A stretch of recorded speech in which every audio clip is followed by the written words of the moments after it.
할렐루야. 저녁 또 이렇게 뵙게 되었습니다.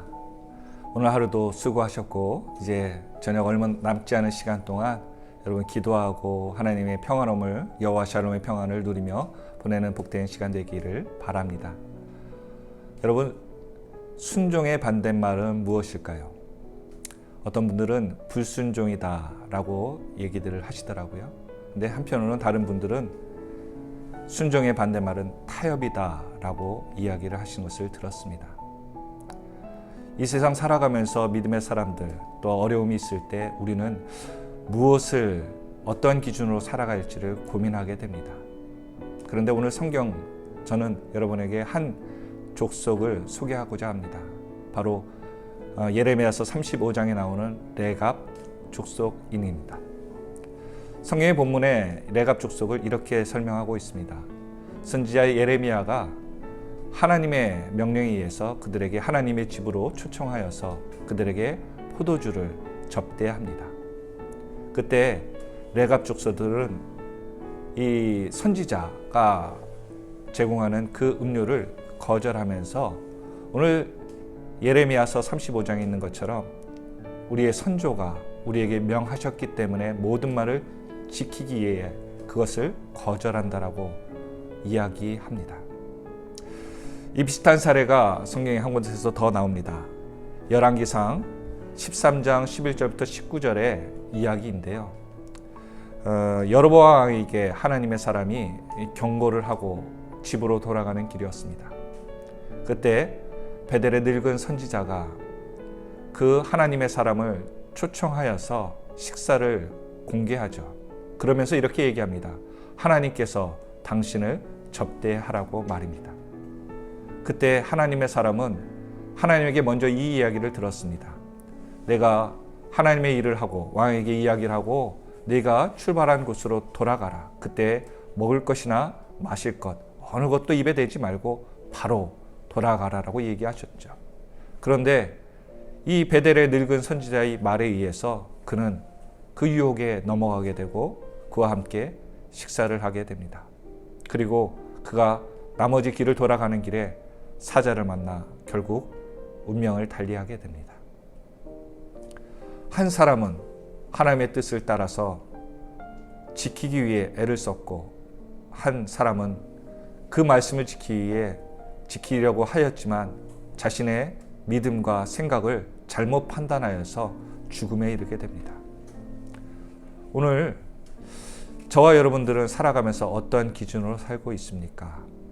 오늘 레갑 족속은 이 말씀 가운데 우리에게 힘들고 지쳐 있을 때, 또 환경 가운데 우리의 믿음과 신앙이 무너지고 신앙이 무너져 갈 때 세 가지를 제시합니다. 6절에 보니까요, 이렇게 표현하고 있습니다. 그들이 이르되 우리는 포도주를 마시지 아니하겠노라. 왜 그렇습니까? 8절에 우리 선조가 명령하셨기 때문에. 여러분, 하나님 말씀을 지킨다 쉽게 우리는 이야기합니다. 그러나 정말 레갑 족속처럼 약속으로 믿고 있습니까? 유언으로 믿고 있습니까? 그 믿음을 하는 사람들은 하나님이 축복해 주시는 것 같습니다.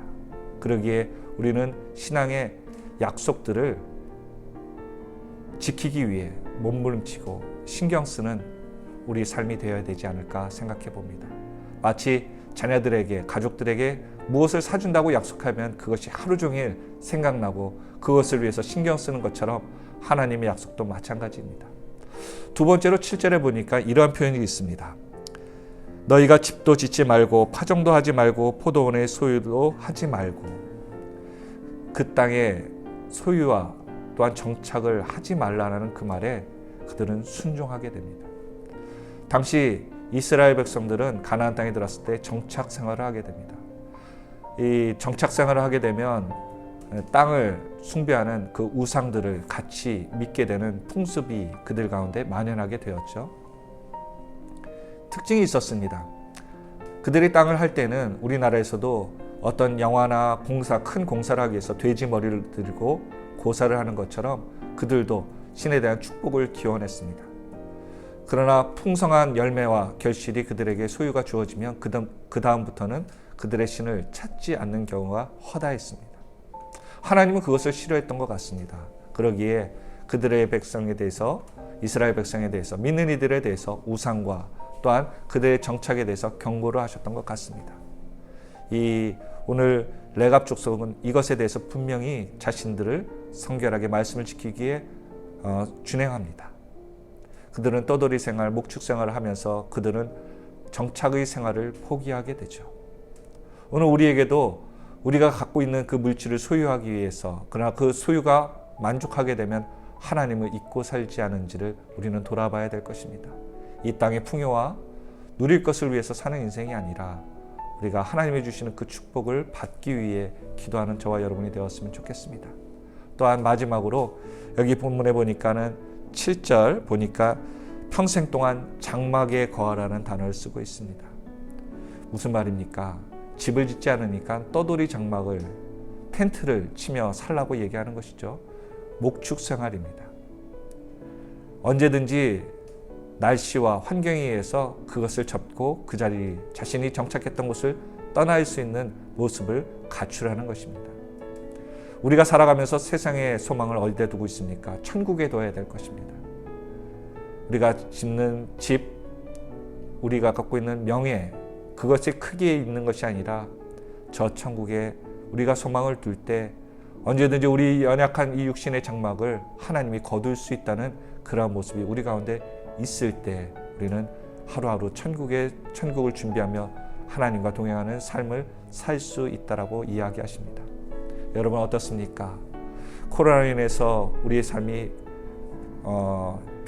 피폐해지고 또한 우리 정신적인 모든 스트레스가 있을 가운데 레갑의 족속들은 더 어려운 환경 가운데 그들은 하나님만을 바라보고 사는 삶을 결단했다고 합니다. 잠시 누릴 수 있는 축복, 영광을 포기하고 하나님을 바라보는 삶 말입니다. 이 결과는 어떻습니까? 오늘 예레미야서 35장 마지막 절 19절에는요. 이렇게 얘기합니다. 레갑의 아들 요나답에게서 내 앞에 설 사람이 영원히 끊어지지 아니하리라. 유다가 바벨론에게 멸망당했을 때 유일하게 레갑 족속은 하나님 앞에 보호를 받고 그 영향을 받지 않습니다. 왜냐고요? 하나님이 지켜주셨기 때문입니다. 코로나로 인해서 우리가 환경에 잃어가는 것들에 대해서 아파하고 슬퍼하고 낙심하는 인생이 아니라 그 가운데도 하나님이 주시는 선한 축복을 바라보며 하늘에 공급하시는 힘을 통해서 오늘 하루도 승리하고 살아가고 만족할 수 있는 인생들이 다 되기를 예수 그리스도의 이름으로 축복합니다.